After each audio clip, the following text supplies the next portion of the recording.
പിതാവിൻ്റെയും പുത്രൻ്റെയും പരിശുദ്ധാത്മാവിൻ്റെയും നാമത്തിൽ ആമേൻ. എൻ്റെ പ്രിയപ്പെട്ടവരെ, ഇന്ന് ഫെബ്രുവരി 4 ബുധനാഴ്ച. അമ്മേ പരിശുദ്ധ അമ്മേ, അമ്മേ പരിശുദ്ധമേ, ദൈവമാതാവേ, കൃപാസനത്തിലൂടെ ഞങ്ങൾക്കും ഞങ്ങളുടെ ദേശത്തിനും അമ്മ മധ്യസ്ഥം തേടി തന്ന എല്ലാ അനുഗ്രഹങ്ങൾക്കും കൃപകൾക്കും ഞങ്ങളിപ്പോൾ ഹൃദയം നിറഞ്ഞ നന്ദി പറയുന്നു. അമ്മേ പരിശുദ്ധമേ, ദൈവമാതാവേ, 2004 ഡിസംബർ 7 ഉച്ചകഴിഞ്ഞ് 2:30 കൃപാസനത്തിൽ സംഭവിച്ച അമ്മയുടെ പ്രത്യക്ഷപ്പെടലിനെ കുറിച്ച് തിരുസഭയ്ക്ക് സമർപ്പിച്ചിരിക്കുന്ന പഠനരേഖകളുടെ മേൽ സഭാത്മകമായ പഠനം ആരംഭിക്കുവാൻ ഞങ്ങൾ പ്രാർത്ഥിക്കുന്നു. അമ്മേ പരിശുദ്ധമേ, ഭൂസ്വർലോകങ്ങളുടെ രാജ്ഞിയായ അങ്ങേയ്ക്ക് ഭൗമസംരക്ഷണത്തിനായി പ്രപഞ്ചപ്രകൃതിയെ തന്നെ തിരുസഭ പ്രതിഷ്ഠിക്കുവാൻ ഈ പ്രത്യക്ഷീകരണം വഴി ഇടയാക്കണമേ. പരിശുദ്ധമേ, ജപമാല മാതാവേ, സകല കൃപാസനം പ്രാർത്ഥനയോടും ചേർത്ത് ഞങ്ങളിപ്പോൾ പ്രാർത്ഥിക്കുന്ന ഈ കുടുംബത്തിന്റെ പ്രത്യേക നിയോഗം പറ മക്കളെ.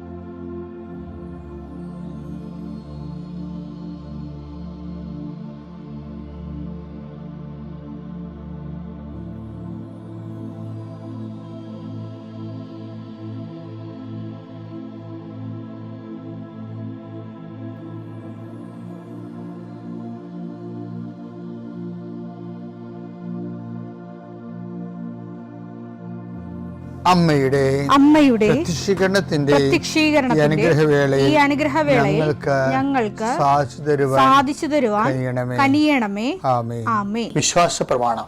സർവശക്തനായ പിതാവും ആകാശത്തിന്റെയും ഭൂമിയുടെയും സൃഷ്ടാവുമായ ദൈവത്തിൽ ഞാൻ വിശ്വസിക്കുന്നു. അവിടുത്തെ ഏകപുത്രനും ഞങ്ങളുടെ കർത്താവുമായ ഈശോ മിശിഹായിലും ഞാൻ വിശ്വസിക്കുന്നു. ഈ പുത്രൻ പരിശുദ്ധാത്മാവിനാൽ ഗർഭസ്ഥനായി കന്യകാമറിയത്തിൽ നിന്ന് പിറന്ന് പൊന്തിയോസ് പീലാത്തോസിന്റെ കാലത്ത് പീഡകൾ സഹിച്ച് കുരിശിൽ തറയ്ക്കപ്പെട്ട് മരിച്ച് അടക്കപ്പെട്ട് പാതാളങ്ങളിൽ ഇറങ്ങി മരിച്ചവരുടെ ഇടയിൽ നിന്ന് 3-ാം നാൾ ഉയർത്ത് സ്വർഗത്തിലേക്ക് എഴുന്നള്ളി സർവശക്തിയുള്ള പിതാവായ ദൈവത്തിന്റെ വലതുഭാഗത്തിരിക്കുന്നു. അവിടെ നിന്ന് ജീവിക്കുന്നവരെയും മരിച്ചവരെയും വിധിക്കുവാൻ വരുമെന്നും ഞാൻ വിശ്വസിക്കുന്നു. പരിശുദ്ധാത്മാവിലും ഞാൻ വിശ്വസിക്കുന്നു.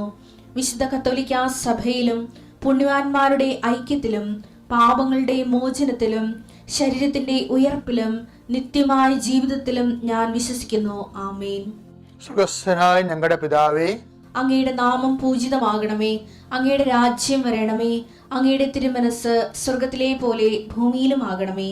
അന്നു വേണ്ടുന്ന ആഹാരം ഇന്ന് ഞങ്ങൾക്ക് തരണമേ. ഞങ്ങളോട് തെറ്റ് ചെയ്യുന്നവരോട് ഞങ്ങൾ ക്ഷമിക്കുന്നത് പോലെ ഞങ്ങളുടെ തെറ്റുകൾ ഞങ്ങളോടും ക്ഷമിക്കണമേ. ഞങ്ങളെ പ്രലോഭനത്തിൽ ഉൾപ്പെടുത്തരുതേ, തിന്മയിൽ ഞങ്ങൾ രക്ഷിക്കണമേ. ആമേൻ. നന്മ നിറഞ്ഞ മറിയമേ, സ്വസ്തി. കർത്താവ് അങ്ങയുടെ കൂടെ സ്ത്രീകളിൽ അങ്ങ് അനുഗ്രഹിക്കപ്പെട്ടവളാകുന്നു. അങ്ങയുടെ ഉദരത്തിൻ ഫലമായി ഈശോ അനുഗ്രഹിക്കപ്പെട്ടവനാകുന്നു. പരിശുദ്ധ മറിയമേ, തമ്പുരാന്റെ അമ്മേ, പാപികളായ ഞങ്ങൾക്ക് വേണ്ടി ഇപ്പോഴും ഞങ്ങളുടെ മരണസമയത്തും തമ്പുരാനോട് അപേക്ഷിക്കണമേ. ആമേൻ. കർത്താവേ, നിന്റെ ഉന്നതമായ നാമത്തിന് സ്തോത്രം ചെയ്യുന്നു.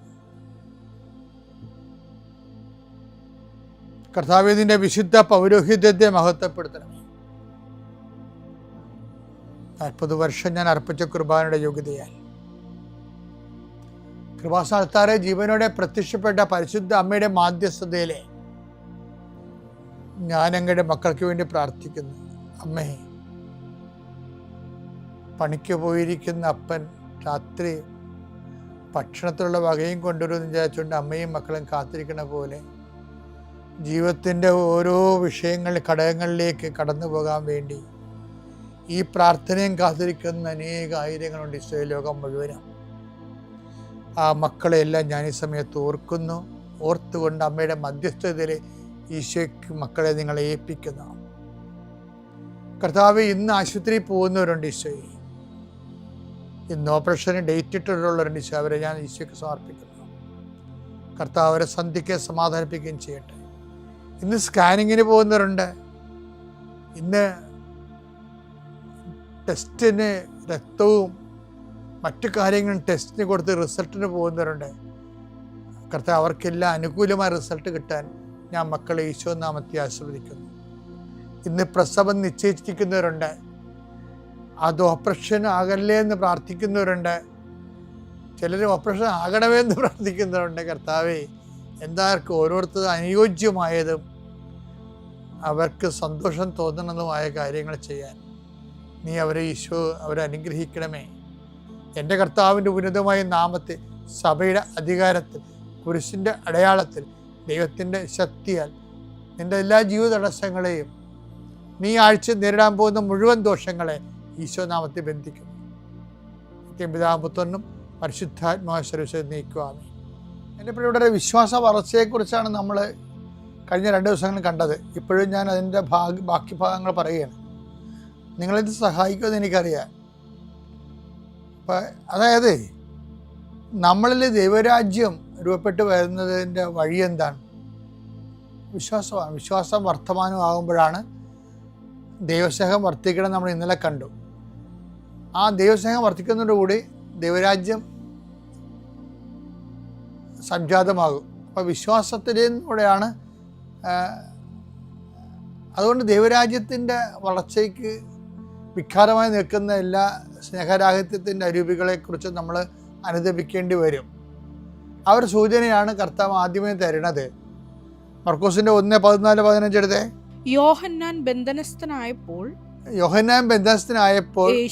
യേശു ദൈവത്തിന്റെ സുവിശേഷം പ്രസംഗിച്ചുകൊണ്ട് ഗലീലയിലേക്ക് വന്നു. അപ്പൊ ദൈവത്തിന്റെ സുവിശേഷം പ്രസംഗിച്ചുകൊണ്ട് കർത്താവ് ഗലീലയിലേക്ക് വന്നു. അവൻ പറഞ്ഞു, സമയം പൂർത്തിയായി, ദൈവരാജ്യം സമീപിക്കുകയാണ്. ഈ ദൈവരാജ്യവും ഇനിയിപ്പോ ഇതുമായി കണക്ഷനുള്ള ഏതാണെന്ന് നോക്കിയേ. ദൈവരാജ്യം സമീപിച്ചിരിക്കുന്നു. അനുദപിച്ച് സുവിശേഷത്തിൽ വിശ്വസിക്കുക. അപ്പൊ സുവിശേഷത്തിൽ വിശ്വസിക്കുന്നതിലൂടെയാണ് ദൈവരാജ്യത്തിലേക്ക് മനുഷ്യൻ പ്രവേശിക്കുന്നത്. അപ്പൊ വിശ്വാസത്തിലൂടെയാണ് ദൈവരാജ്യത്തിലേക്ക് പ്രവേശിക്കുന്നത്. അപ്പൊ ഈ വിശ്വാസത്തോടെ നമ്മൾ ദൈവരാജ്യത്തിലേക്ക് പ്രവേശിച്ചു കഴിഞ്ഞാൽ പിന്നെ എന്താണ്? പിന്നെ പറയണത് അതിൻ്റെ വളർച്ചയെക്കുറിച്ചാണ് പറയണത്. അത് വളർച്ച ഓരോ ഘട്ടങ്ങളുണ്ടാവും. മർക്കോസിന്റെ 4:26 വായിച്ച്. അവൻ പറഞ്ഞു ദൈവരാജ്യം ഒരുവൻ ഭൂമിയിൽ വിത്ത് വിതയ്ക്കുന്നതിന് സദൃശം. ഭൂമിയിൽ വിത്ത് വിതയ്ക്കുന്നതിന് സദൃശം. അവൻ രാവും പകലും ഉറങ്ങിയും ഉണർന്നും കഴിയുന്നു. അവൻ അറിയാതെ തന്നെ വിത്തുകൾ പൊട്ടിമുളച്ചു വളരുന്നു. ആദ്യം ഇല. ദൈവരാജ്യം നമ്മൾ വളരുന്ന രീതി കണ്ടില്ലേ? വിശ്വാസ വളർച്ച അനുസരിച്ചാണ് ദൈവരാജ്യം വളർന്നു വരണത്. അതിന്റെ ഫസ്റ്റ് സ്റ്റെപ്പ് എന്താണ്? ആദ്യം ഇല, പിന്നെ കതിർ. രണ്ടാമതൊരു സ്റ്റെപ്പ് ഉണ്ട് വിശ്വാസ വളർച്ചയുടെ. രണ്ടാമത്തെ സ്റ്റെപ്പ് എന്താ? പിന്നെ കതിർ. തുടർന്ന് കതിരിൽ ധാന്യമണികൾ. മൂന്നാമത്തെ സ്റ്റെപ്പ് എന്താണ്? തുടർന്ന് കതിരിൽ ധാന്യമണികൾ. ഇങ്ങനെ ഭൂമി ഫലം പുറപ്പെടുവിക്കുന്നു. അപ്പൊ വിശ്വാസത്തിന്റെ വളർച്ചയില് ആദ്യം ഇലയുണ്ട്, പിന്നെ കതിരുണ്ട്, പിന്നെ കതിർ നിറച്ച് ധാന്യമണികളുണ്ട്. അപ്പൊ വിശ്വാസത്തിന് എപ്പോഴും പറയണത് ഒരു വിശ്വാസത്തിന്റെ വളർച്ചയിൽ നിന്നാണ് നമ്മൾ ദൈവരാജ്യം രൂപപ്പെട്ടു വരുന്നത്. ദൈവരാജ്യവും വളരുന്നത് സ്റ്റെപ്പ് ബൈ സ്റ്റെപ്പാണ്. എന്ന് വെച്ചാൽ എൻ്റെ മക്കളെ, നമുക്ക് കലപ്പയിൽ നമ്മൾ കൈവച്ചിരിക്കുന്ന ഉടമ്പടിയിലൂടെ പിന്തിരിഞ്ഞ് നോക്കാൻ പറ്റത്തില്ല. നമുക്ക് മുന്നോട്ട് പോയേ പറ്റത്തുള്ളൂ. പക്ഷെ മുന്നോട്ട് പോകണമല്ല പ്രശ്നം, വളരാതെ പറ്റത്തില്ല.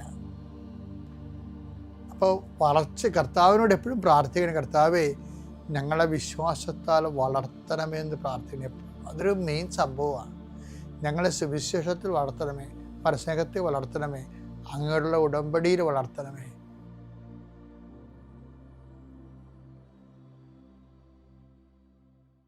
അത്യപൂർവ ദൈവാനുഭവങ്ങൾ ഇനി നിങ്ങൾക്കും സ്വന്തം. ഈ യൂട്യൂബ് ചാനൽ ഇതുവരെ സബ്സ്ക്രൈബ് ചെയ്തിട്ടില്ലെങ്കിൽ ഇപ്പോൾ തന്നെ സബ്സ്ക്രൈബ് ചെയ്യുക. ഈ വീഡിയോ ഇപ്പോൾ തന്നെ നിങ്ങളുടെ സുഹൃത്തുക്കൾക്ക് ഷെയർ ചെയ്തുകൊണ്ട് കർത്താവിൻ്റെ പ്രേക്ഷിതരാകുക.